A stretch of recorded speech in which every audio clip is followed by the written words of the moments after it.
Okay, so we went through just all the administrative stuff in the first hour. Now we're going to look at some of the basics. Saw, we start with some pretty basic material in this class, so I'm not going to cover it the same way you've seen it before. I mentioned I'm going to go back and talk about how we do things or why we do things the way we do. And that's so that when we get into the more advanced topics, you understand how numbers work and they actually become a lot easier. So we're going to start out with one of the simplest topics in math, but also one of the most misunderstood. And that is, what is a number? For most of you, if I put up the number 4, how many of you, just a little show of hands, how many of you would tell me that that's a number? Most people would, right? Some of you are thinking, oh, there's got to be a trick if he's asked. Technically, that is what we call a numeral. It is just an amount. It's telling us how many of something we have. But you might be thinking, well, isn't that what a number does? Is it tells us how many? Technically, a number has two parts. It has that amount, the 4, but it also tells us of what. For example, let's say it's 4 cows. So the 4 tells us how many. I'm going to call that the count. The cows tell us of what. I'm going to call that the name. So to be a complete number, we need both of those parts, the count and the name. Now, some of you might be sitting there thinking, oh boy, another one of those jerks that's going to make us label everything. And that's not really my purpose here. I'm not going to mark it wrong if you don't put inches on it or pounds or whatever. In fact, my math lab puts the units in there for you most of the time anyway. My purpose for pointing this out is, if you understand the two parts of a number, it explains why we do all the different operations with different types of numbers the way we do. So let's look at the two most basic math operations in terms of the count and the name. So look at addition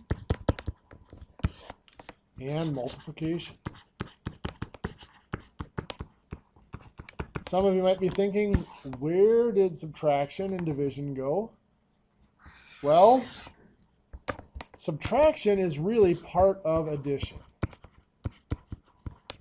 If you get really deep into number theory, there is no subtraction. It's just addition done in reverse. So any rules, and we're not going to get there. We're going to still do subtraction, don't worry. But any rules that apply to addition also apply to subtraction because they're the same operation. They're linked together. The same thing goes for multiplication and division. Any rules or conditions that go for multiplication also apply to division. So let's do a sample problem here. Let's try 4 inches plus 7 inches. What do we get? 11 inches. Great.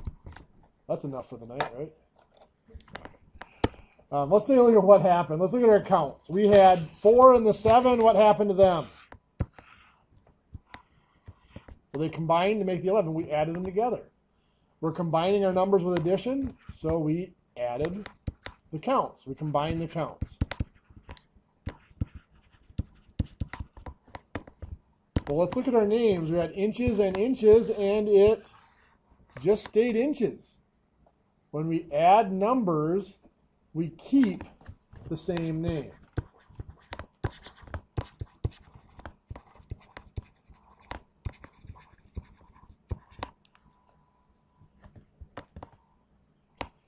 Now that doesn't seem like a really significant point, but it's different when we look at multiplication. If I have 4 inches times 7 inches, what do I get? 28 what? Not inches, but inches squared. Very good. Think about it, if we're multiplying two measurements like that, generally we'd be looking at a rectangle and we're finding an area.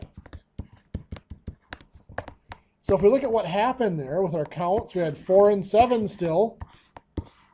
This time we were multiplying, so we combined them with multiplication. So we still combine the counts. The difference came with the names. We had inches and this time it became inches squared. When we multiply, we also combine the names. So that's our big difference between addition and subtraction and multiplication and division. When we add or subtract, we combine the counts and keep the same name. When we multiply or divide, we combine the counts, and then we also combine the names. Now again, probably thinking, so what? Maybe not quite worth your $500 or so for the course yet, right? Well, those two differences there not only determine how our operations with all of our other forms of numbers work, but it even determines what numbers we can even use in each operation. For example, let's say I have 4 cows and 5 boys. Do I get 9 cowboys? Doesn't work, does it? If I did it the other way, 5 boys and 4 cows, do I get 9 boy cows? Anybody with a farming background in here? A couple of you? You can tell me that this is a whole bunch of bull, right? Long way to go for a joke, but there's a point behind it. By the way, I'm a math teacher, which means I'm required to have a stupid sense of humor. You'll get used to it. But there is a point behind the joke. When we add numbers, we're going to keep the same name, which means we have to start with the same name. Inches and inches, we keep the name to keep it inches. Here we had different names. We don't know which one to keep. So we cannot combine things with different names using addition or subtraction. A little bit more practical example of that would be this. 5 feet plus 2 pounds. What do I get when I go to add those?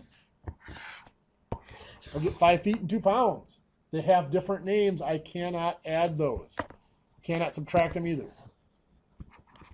But on the multiplication side, if I had 5 feet times 2 pounds, when I multiply, I combine the counts. So 5 times 2 is 10. But I also combine the names. Feet times pounds is just foot-pounds. If you're talking about engines, it's a unit of torque or other applications. Or if you're looking at construction, that's a bending moment in a beam. So when I multiply, I don't have to have the same name. So adding and subtracting need the same name. Multiplying or dividing don't need the same name. So you might be thinking, okay, maybe a little bit more interesting, but it gets more significant when we look at our other forms of numbers. So to explore that, let's look at everybody's favorite type of number, fractions. Yeah, I caught the looks. I realized that if I asked people on their way in the door what they hate most about math or what gives them the most trouble in math, 4 out of 5 people would say fractions. Let's take a look. A little bit of a review. The top number is called the numerator. The bottom number, denominator. There we go.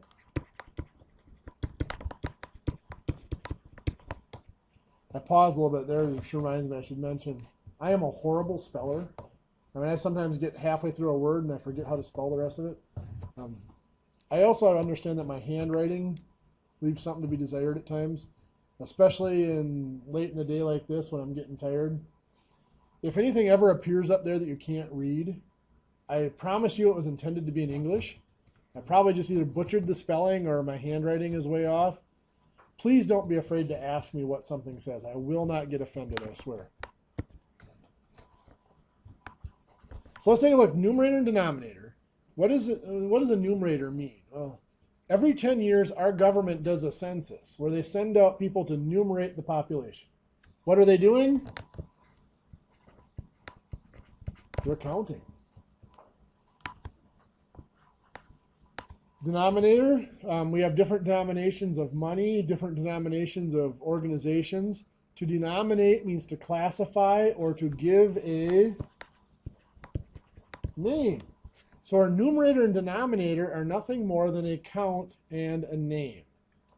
A lot of people look at fractions and they see two numbers, but it's not. It's a single number with two parts. Just like we had 4 cows or 4 inches, here we also have 4 of something. It's 4 sevenths. When we look at fractions in more detail, we'll talk a little bit more about what it means to be a seventh. For now, let's just look at a quick overview of our operations. When we go to add fractions, back in 3rd grade or so, when we first started working or doing operations with fractions, that 3rd grade teacher told us, when you add fractions, you must have common denominator. Well, that's not a special rule for fractions. When we add any number, we must have the same name. They taught us then to add them, you're going to add the numerators, 4 plus 2 is 6, and keep the common denominator, right? Just like any other number, it's not a special rule for fractions. When you add any number, you combine the counts, and you keep the same name. So there's no new rules there. What if I have 1/3 plus 2/5? Can I do that the way it's written? No, because they don't have common denominators. They do not have the same name. When we do fractions in more detail again, we'll look at how do we change those names so we can combine them. But for right now, not the same name, we cannot combine them. Let's look at multiplication. If I had 4 sevenths times 2 sevenths, how were we taught to multiply? You're thinking division. You multiply just straight across, right? So 4 times 2 is 8. 7 times 7 is 49. Well, why? 3rd grade teacher said so, right? Well, it's not just because they said so. It's how we multiply any number. We multiply the count, combine the counts, and also combine the names. Here, we multiplied the counts, the numerators. 4 times 2 is 8. And we also multiplied the names. 7 times 7 is 49. For this one down here, our 1/3 times 2/5. Can we multiply those? Yeah, we don't need a common denominator because when we multiply, we do not need the same name. We're just going to combine the counts. 1 times 2 is 2. And also combine the names. 3 times 5 is 15. So all those special rules that you learn for fractions aren't really special. They're the same rules we use for whole numbers. Let's look at decimals. 0.21. The formal way of pronouncing that is 21 hundredths. There we go. So if we're going to do some addition with these, let's do 0.21 plus 0.3.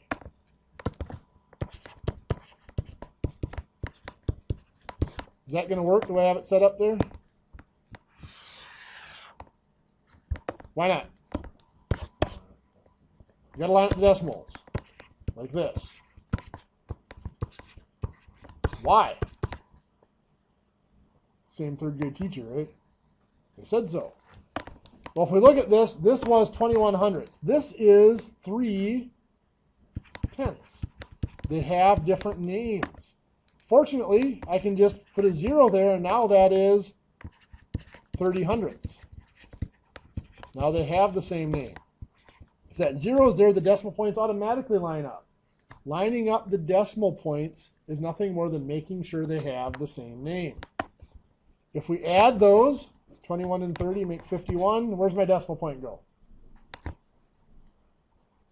We bring it straight down, right? Again, this is 21 hundredths. This is 30 hundredths. When we add, we keep the same name. This better be 51 hundredths. Bringing that decimal point straight down is nothing more than keeping the same name. So again, no special rules for adding decimals. They're the same rules we used for any other type of number.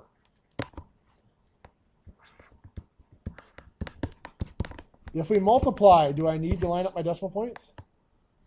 No, because when I multiply, I do not need the same name. So here we have 21 times 3 is 63. Where's my decimal point go?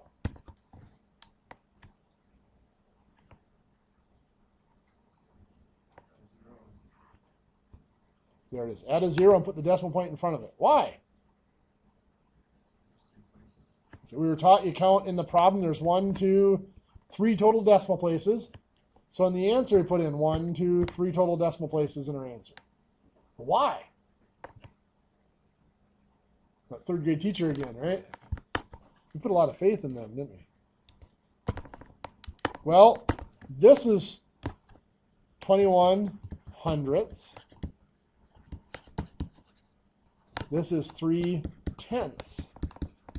Well, we do combine the counts. 21 times 3 is 63. But we also, when we multiply, combine the names. Hundredths times tenths is thousandths. So it has to be 63 thousandths. When we're counting those decimal places in the problem and making sure we have that many decimal places in our answer, all we're doing is combining the names. Same rules we use for multiplying whole numbers, fractions, and any other type of number. Let's go one more step. Algebraic numbers. A lot of people start to cringe when they see the letters going mixed with our numbers. 4x, however, is just like any other number. It has a count, and it has a name.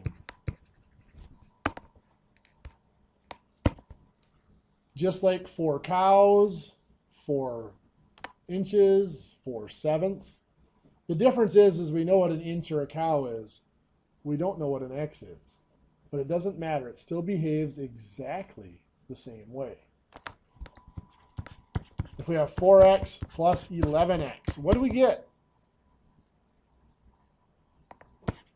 15x. Good. We just combine the counts. 4 plus 11 is 15. And we keep the same name, x. What if I have 5x plus 2y? What do I get?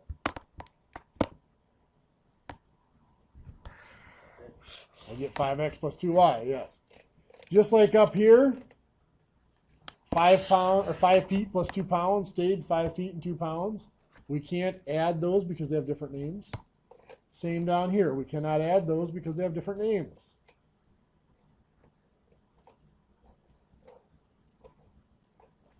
If we're multiplying, however, 4x times 11x, we're going to combine the counts. 4 times 11 is 44. Just like inches times inches became inches squared, x times x becomes x squared. Any questions?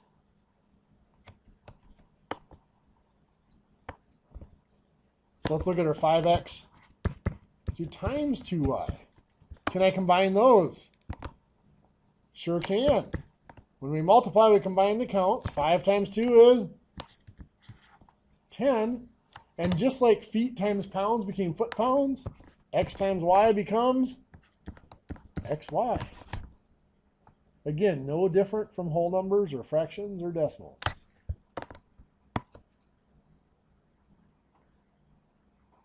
Any questions? Okay. We're going to shift gears a little bit now. I mean, this might be kind of interesting, but how does it really tie into the numbers we work with? We see numbers all the time that don't appear to have any name attached to them. How does all this apply? Well, the concept that ties all of this together is a concept called place value. It's another one of those items that is fairly simple, but also kind of misunderstood. Its value isn't totally appreciated.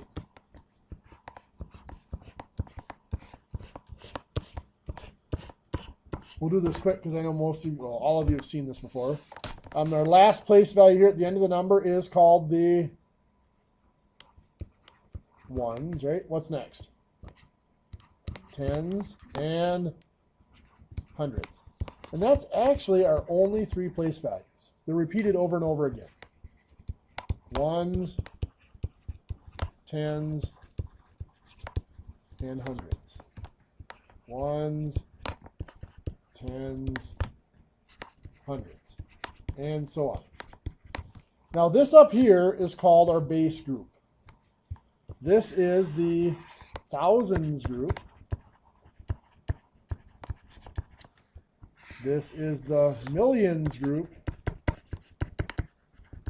Then comes billions, trillions, and so on. If you need numbers bigger than that, you can hire somebody to do your math for you. Okay, hopefully that works.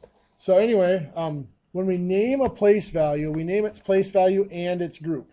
So this would just be called the tens place. This is the 10,000s place, 10 millions place, and so on. Now, I'm not going to insult you by going over how to pronounce a number. You guys, I'm sure you guys can do that. But there are some important things about place value that I do want to point out. If we have the number 6,275, most of us are used to seeing that as the number, but it's really not the whole number. That's just an abbreviation. The complete number looks like this. That's 6 1,000s or 6 just thousands, and 200s, and 7 tens, and 5 ones. Some of you have probably been taught this is what's called the expanded form of the number, and it is. It's really the full form of the number. It's not abbreviated. And when we write it out in that full expanded form, we can see that each digit is a count and a name. This isn't just a 2, it's 2 hundreds. This isn't just a 7, it's 7 tens. So every digit in a number has a count and a name.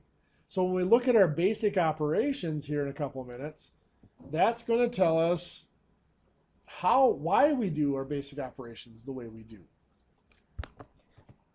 Another important consequence of this looks like this. Let's say we have 3,000, 3,000s, and 4 tens, and 9 ones. Well, written in expanded form like that, that's just fine. But if I wanted to go abbreviate it like this, what's missing there? Hundreds. So when I write that out, I have to put this 3 in that 1,000s or thousands place. I put a 0 in that hundreds place. And 49. Because written out in expanded form or long form, we know the place values, the names are with each digit. When we abbreviate it, we have to put that 0 in so that we know what the place value of each digit is. Because the name of the digit is implied by its location in the number, the place value. And the name of those digits is very important when we do our operations. The other important consequence of the place values, let's say we have something like this. 3,854, and I ask you to round to the nearest 1,000. What's that going to be? 4,000. So many of you know how to do that already. What it's really asking you to do, technically what's going on there, many of our processes in math refer to a number line. When we're asked to round to the nearest 1,000, it's telling us we have a number line that is numbered in thousands.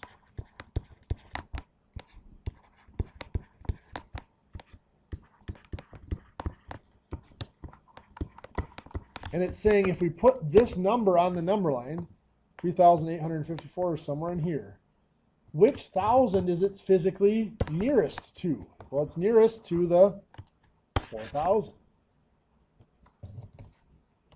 you really don't want to have to draw out a number line every time you round. So there's a shortcut that you know. When we're asked to round to the nearest thousand, first thing we have to do is identify the digit that's in the thousands place, which in this number is 3. That is telling us, that 3 is telling us that it is between 3,000 and the next one up, which would be 4,000. So it's telling us that that's our location on the number line. To figure out which one it's closest to, we look at that next digit. If that next digit were, well, 5 is right in the middle. If it were 1, 2, 3, or 4, we know that's closer to the 3,000. If it's 6, 7, 8, or 9, we know that's closer to the 4,000. This one was 8, so we knew it was closer to the 4,000. Now we left that 5 in the middle there. Let's take our 3,854. And what if I ask you to round to the nearest 100?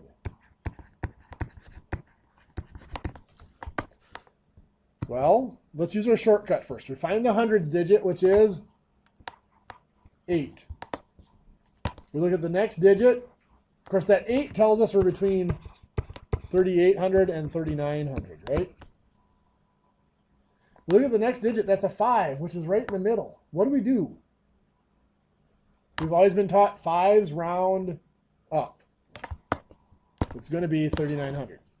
And the explanation we're usually given is, well, we've just accepted that when in the next digit's a 5, we're going to round up. It's a convention. Well, the truth behind it is, there's a little more to it than that. If I had my number line here, numbered in hundreds now, since we're rounding to the nearest 100,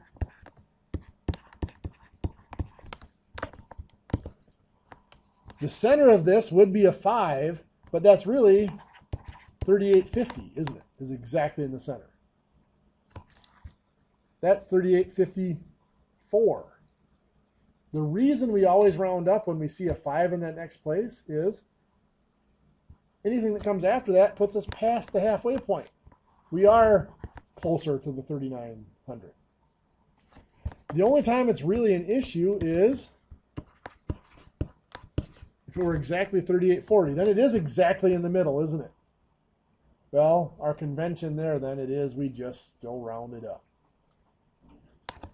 If you're going into like mechanical design, mechanical engineering, even in precision machining, or in precision welding even, there are some times where you don't want to round all those 5s up. There are some processes where you round some up and some down. I'm not going to deal with those or show any of those in here because I don't want to confuse you.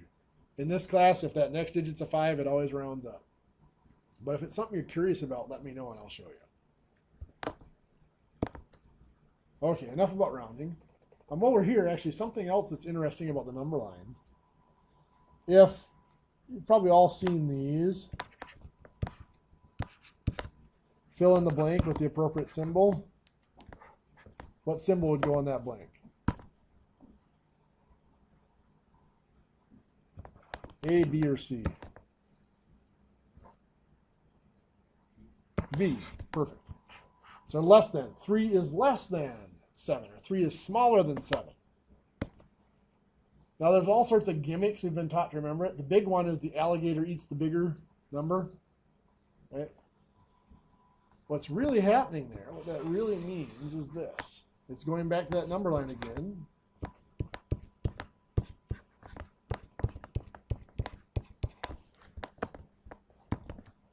Here's our 3, here's our 7. What that's asking is, which side is the 3 on? Well, the 3 is on this side. What's that end of the number line look like?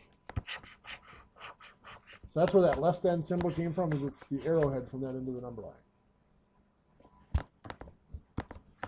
Okay. Now let's keep going a little ways here. So our next step is looking at how does this stuff tie into our basic operations.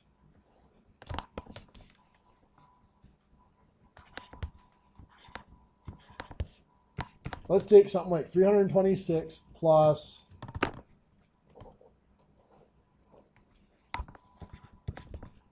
463. Now we said these are abbreviations. The full form of this number would be 3 hundreds and 2 tens and 6 ones. Full form of this one, 4 hundreds and 6 tens and 3 ones. Now we've already mentioned that each digit has a count and a name. This is 3 hundreds and 2 tens and so on. But when we add, we can only combine things that have the same name. It was always drilled into us when we add or subtract, you have to line up the columns, right? Well, this is why. When you add or subtract, you can only combine things that have the same name. So you can only combine digits that have the same place value. Once you have them lined up, you can just go ahead and add down the columns. 300s and 400s make 700s. 2 tens and 6 tens make 8 tens. 6 ones and 3 ones make 9 ones, giving us 789. Some of you might be sitting there thinking, he did something strange there. Can anybody tell me what it is? I went backwards. I started on the left and I worked to the right. Normally when we add, we've been taught to start on the right and work our way back to the left. Why? In case we have to carry, right? In case we run into something like this.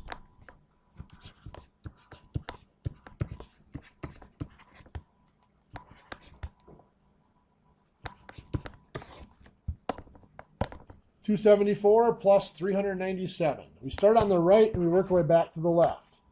4 plus 7 is 11. Well, we can't have 2 digits in a single place value.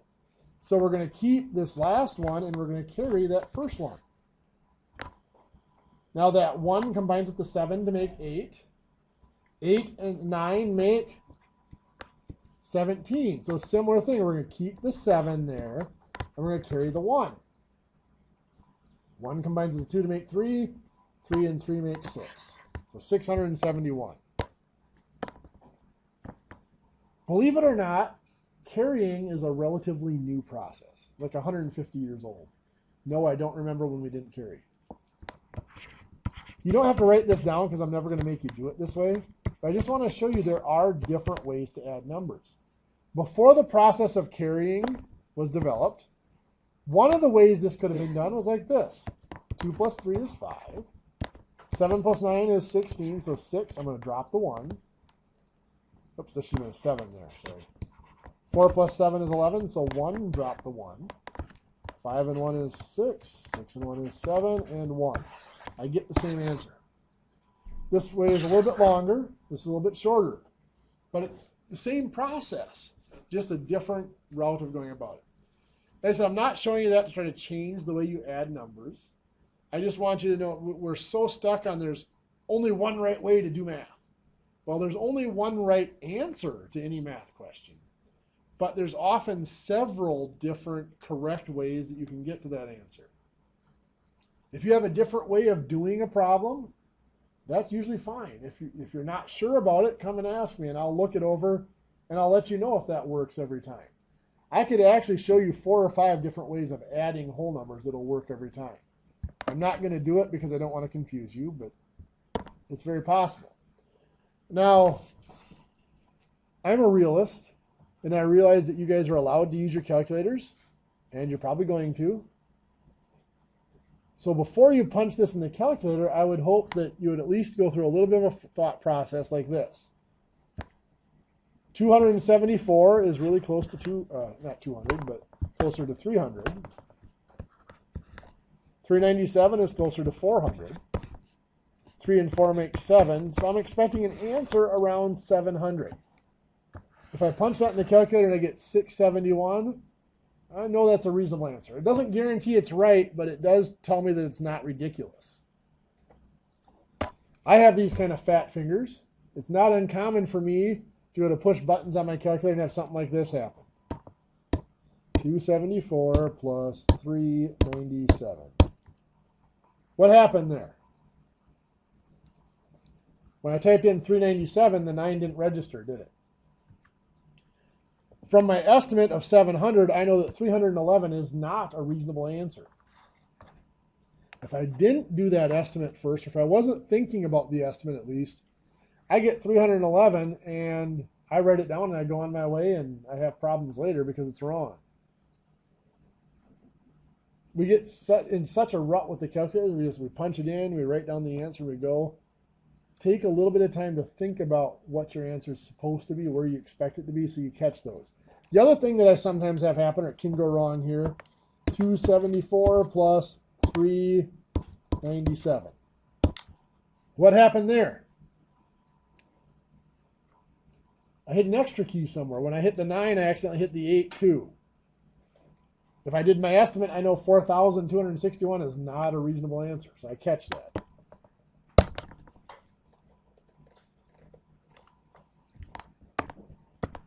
When we go to subtract,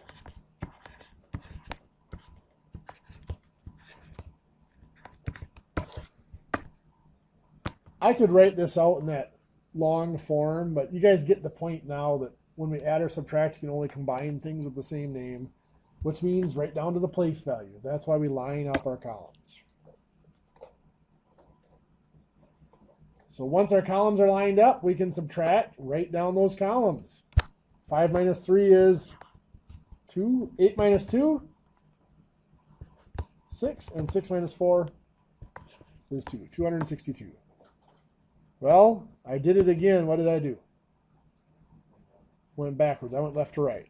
We're used to going right to left. When we subtract, of course, that's because we might have to not carry, but borrow. Very good.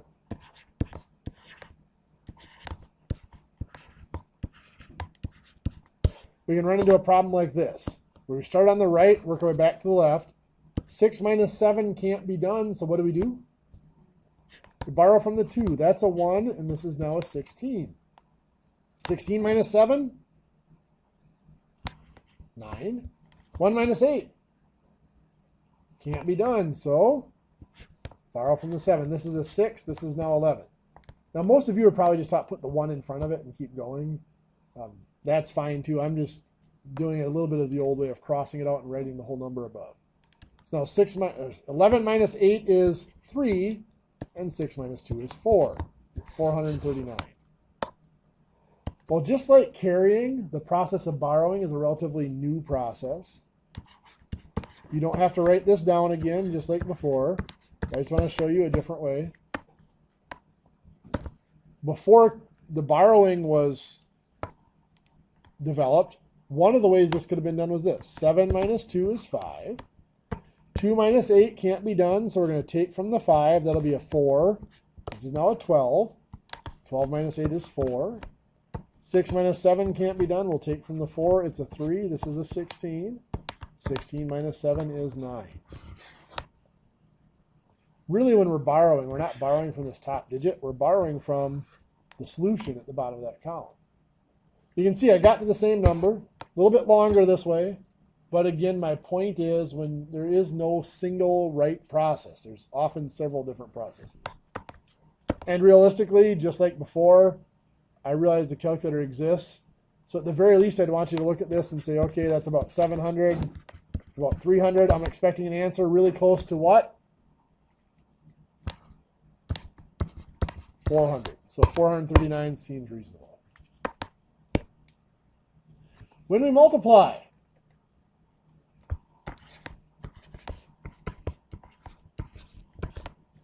say we're doing 23 times 32. I am going to go ahead and write these out in their full form. 23 is 2 10s and 3 1s. 32 is 3 10s and 2 1s. When we multiply, do we have to have the same name? No.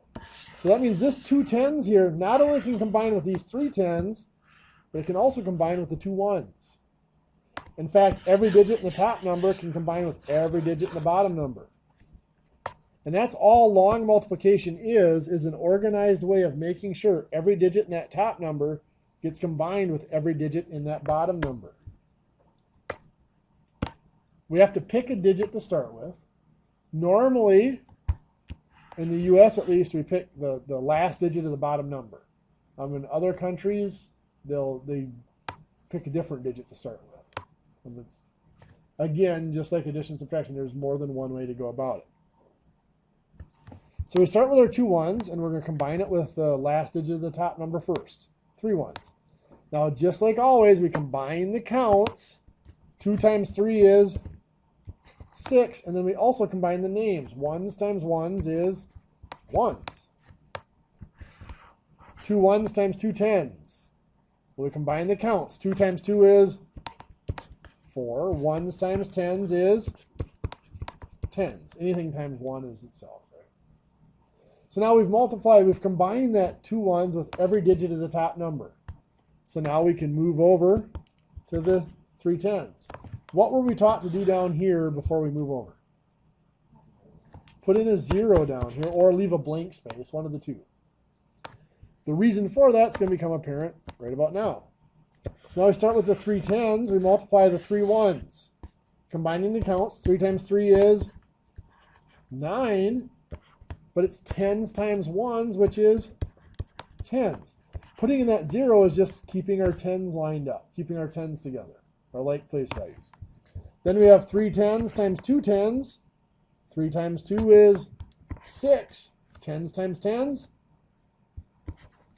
hundreds. So you can see there's a reason for all those little steps you were taught in long multiplication. One of the reasons is to make sure every digit in each number combines with every digit in the other number. The second reason for putting in the 0 at least is to keep our like place values lined up. Now we can just combine them. We have 6 1s. 4 and 9 is 13 10s, so 3 carry the 1.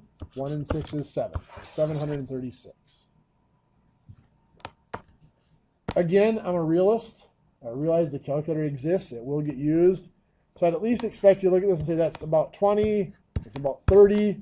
2 times 3 is 6. Now, since this is multiplying, we combine the names. 10s times 10s is hundreds. When you're estimating, by the way, the shortcut for combining names is 1 0, 2 zeros, 2 zeros in the answer.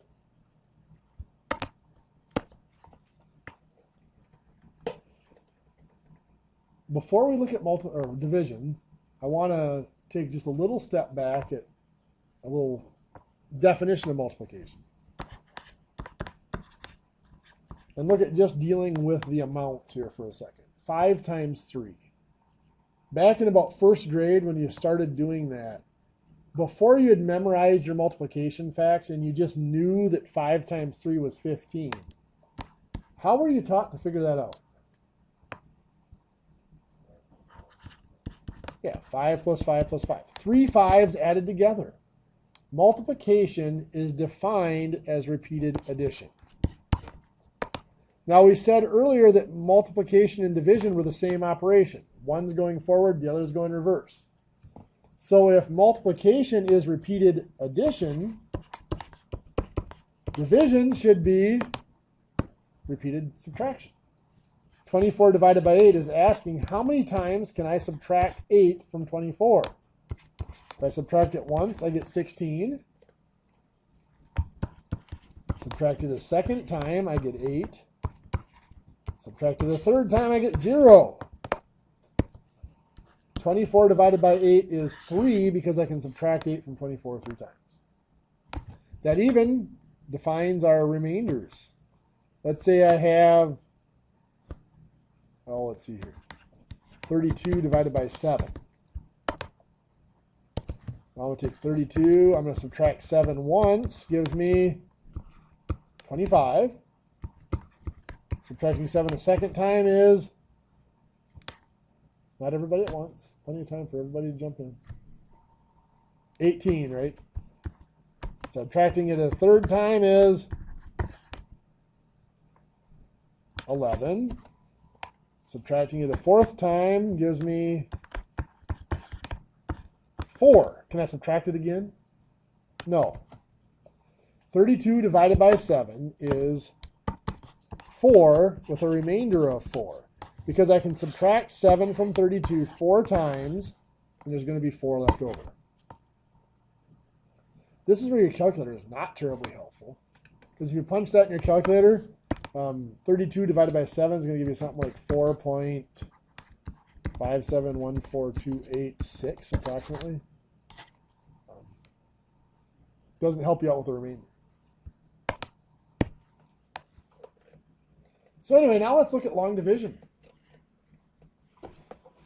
Let's take something like 68,573 divided by 21. Well, we just said that division is repeated subtraction. So what this is asking is, how many times can I subtract 21 from 68,573? Well, I'm not about to try that because I don't have that kind of time. I'm going to have to subtract it a lot. But if, let's say we had something like, oh, I don't know, 29 divided by 2. And I want to know, okay, how many times can I subtract that 2? Well, I might subtract 20 and get 9 left over. Why would I subtract 20? Because that's 10 2s. If I can subtract a large bunch of them at once, I can speed up the process. So what long division is, it's just a way of subtracting the number a large bunch of times, an organized way of subtracting it repeatedly. To figure out how big of a bunch to start with, we look at the place values of this number we're dividing. This first place value, what place value is that in? That's the 10,000s, correct? So I'm going to start out with that place value and try it. 10,000 times 21 is 210,000. Can I subtract that? It's too big, right? It's bigger than the 68,000. So that's saying is I cannot subtract the 21 10,000 times. My next place value is 1,000. 1,000 times 21 is 21,000. Now, by the way, I'm never going to force you to do long division this way. It's just I'm showing you where long division came from. Can I subtract 21,000 from this? Yeah, we can. I can subtract 21,000 at least 3 times, right? What I'm going to do is this. I'm going to take a little shortcut. Rather than subtracting it 3 times, I'm going to do this. I'm going to take 21,000 times 3, which is 63,000, which leaves me with 3, 7, 5, and 5. So what I did here was I subtracted bundles of 1,021s. How many of those bundles did I subtract? 3 of them. So that's 1,000 times 3, or 3,000. I just subtracted. That 63,000 is subtracting the 21 3,000 times. Does that make any sense at all? That's way different than what you've seen before, isn't it? So then my next place value is 100. 100 times 21 is 2,100. Can I subtract that from what's left? I sure can. In fact, probably twice. 2 times that is 4,200. Subtracting is 3, 7, 3, 1. So what I just did there is I subtracted a bundle of 100 21s, and I did it twice. 100 times 2, that's 200. I just subtracted that 21 200 more times. Next place value is 10. 10 times 21 is 210. Can I subtract that from what's left? Yeah, it looks like probably 6 times. That'd be what, 1,260? 311. So I just subtracted bundles of 10 21s 6 times. 10 times 6 is 60. I just subtracted 60 more 21s. And finally, I'm left with the ones place.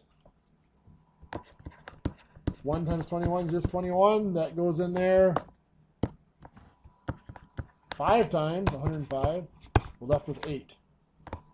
So I just subtracted it 1 times 5 for 5 more times. So I can subtract 21 from 68,573, 3,265 times, and there's 8 left over. Now you're probably looking at that thinking, that looks absolutely nothing like the long division I was taught. And at first glance it doesn't, but it's exactly the long division you were taught. What you were taught was just a very, very severely shortcutted version of this. The way we were taught to do long division looked something like this.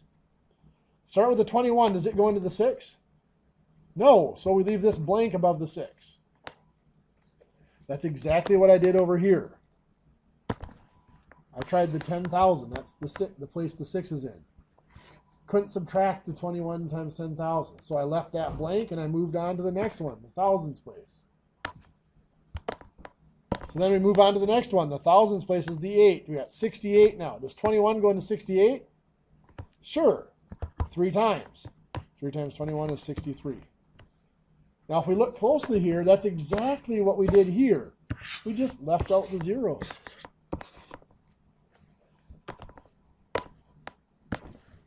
Subtract, we get 5. Rather than bringing down all the digits like we did here, we just bring down the next digit. 21 goes into 55 twice. The 5 is the last digit we use, so we put the 2 above it. 2 times 21 is 42, leaving us with 13. Once again, it's the exact same thing we did here. We just left out the zeros. Make sense? Now again, in reality, to be honest with you, long division is the one operation I try not to do by hand if I can avoid it. So I realize the calculator does exist, will get used. So I would hope that you at least look at that and say, okay, that's about 70,000 divided by about 20.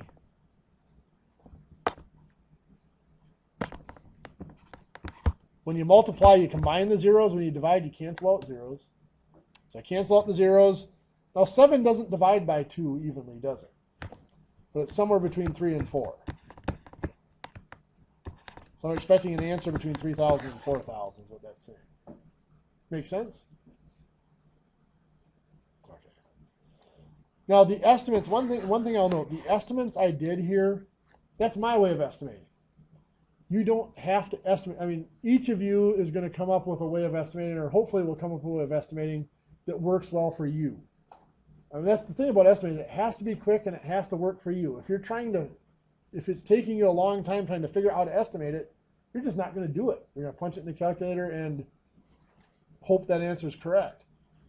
Try to come up with a way of estimating that works for you, that's easiest for you, and that you're going to keep using so that when you punch numbers in that calculator, you're not blindly hoping that they're correct. Okay, we're a minute or so early. Normally, I would quit a little bit sooner than that and give you some time to start on your homework and ask questions. For today, there is no homework other than try to register for my math lab. Our first assignment in my math lab is going to start on Thursday, so hopefully by the time you come in on Thursday, we'll have everybody registered. There's always some issues, so if something goes wrong, don't worry. We'll try to get you straightened out. You guys have a great night, and we will see you on Thursday.